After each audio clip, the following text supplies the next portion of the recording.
Olá pessoal, sejam sempre bem-vindos ao canal da Casa de Nanã no YouTube. Eu sou Arnaldo Sotomayor, presidente do Centro Espírita Casa de Nanã, e hoje eu trago mais um texto do nosso Caboclo Pena Branca, recebido pelo nosso irmão Biratã Mercês, da série A Umbanda de Pena Branca. O texto de hoje tem o seguinte título: As 7 Linhas de Umbanda. Esse texto foi recebido no dia 18 de maio de 2024, às 1h40 da manhã. Vamos ao texto. O número 7 tem grande importância e representatividade mística, pois significa a união entre o espiritual e o material, sendo considerado o número da criação. É composto pelo 3, que representa o mundo espiritual, com o 4, o quadrado, significando o mundo material com os 4 elementos básicos da criação, que são a terra, o fogo, a água e o ar. Sendo assim, o 3 representa o céu e o 4 representa a terra. É fortemente vinculado ao princípio da sabedoria passada pelos senhores do astral para a humanidade, de forma a conceder meios para que se desenvolvam os povos e assim se aproximem mais de suas origens astrais por meio de um esforço de engrandecimento. Isso significa que o conhecimento avança vencendo o que não é conhecido, princípio basilar do progresso pelo saber, no processo de retorno da humanidade para sua origem angélica e consequente religação com o Criador. Por isso, da sua presença constante em vários aspectos da vida comum, inserido que está em todas as coisas, em todas as áreas das atividades humanas. Segundo Pitágoras, o número perfeito e mais poderoso, pois nele está contida a lei da evolução e de unidade com o universo, místico que é por natureza e excelência. São 7 as cores do arco-íris, 7 orifícios existem na cabeça do homem, 7 são os pecados capitais, há 7 pedidos na oração do Pai Nosso, 7 são as notas musicais, 7 são os dias da semana, 7 é o número dos chakras principais e 7 são as linhas de Umbanda, os reinos naturais que abarcam toda a criação, assim como os 4 elementos e suas aplicações dentro de cada reino.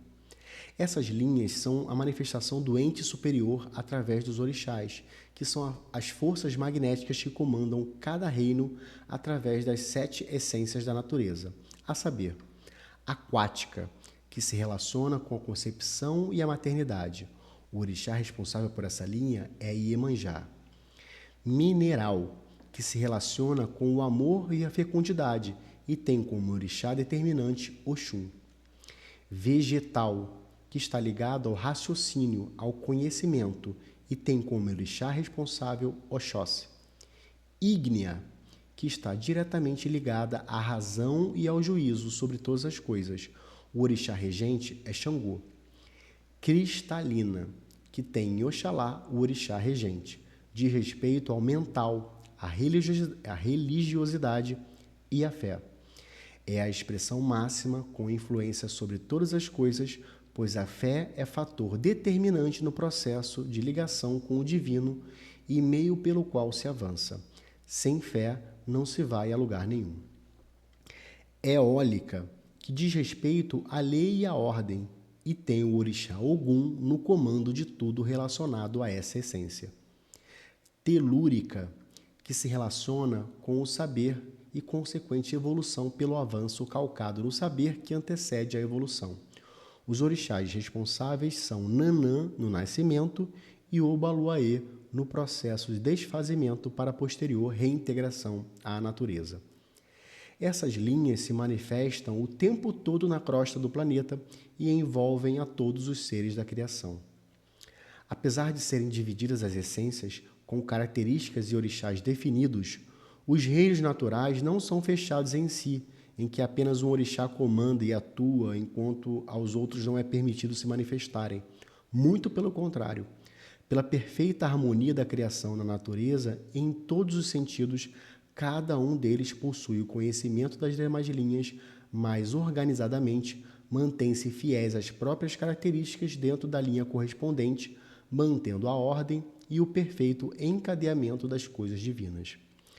Essa talvez seja a razão para que a Umbanda não tenha um livro que codifique a sua prática, uma vez que essa diversificação de leituras e entendimentos abarca a diversidade da própria criação divina, que dessa forma não cabe ser regulamentada por livro ou compêndio capaz de delimitar as diversas formas de entender e trabalhar com os orixás no alcance de um objetivo comum a todos eles.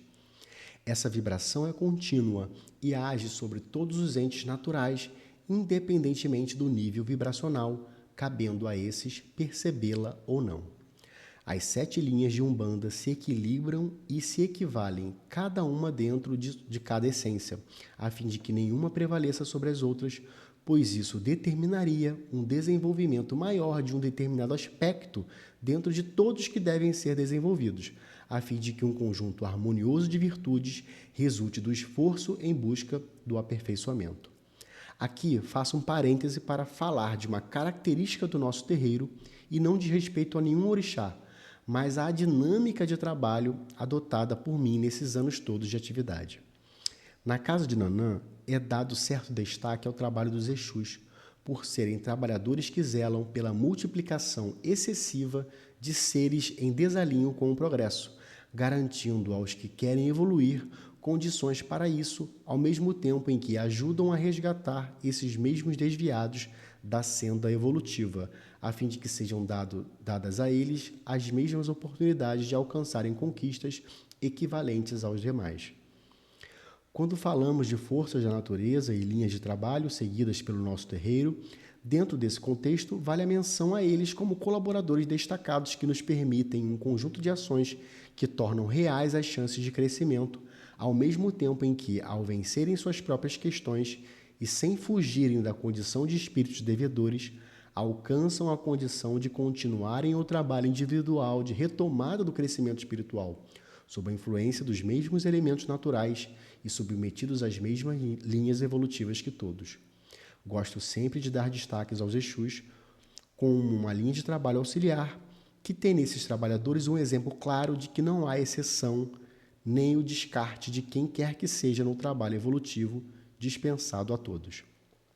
Não iremos nos ater a nomes especificamente como se fosse uma influenciação segmentada, ou seja, com significados distintos, mas como um conjunto harmonioso em que a unidade representa um objetivo claro, traduzido na expressão desenvolvimento, que permeia todo o esforço feito em nome das conquistas que visam a unidade com a mente criadora suprema, que a tudo contém e que espera que cada um alcance o grau de avanço que permita a integração ao todo divino universal. Cada segmento desse conjunto divino cuida de uma parte do todo, em busca da melhora contínua.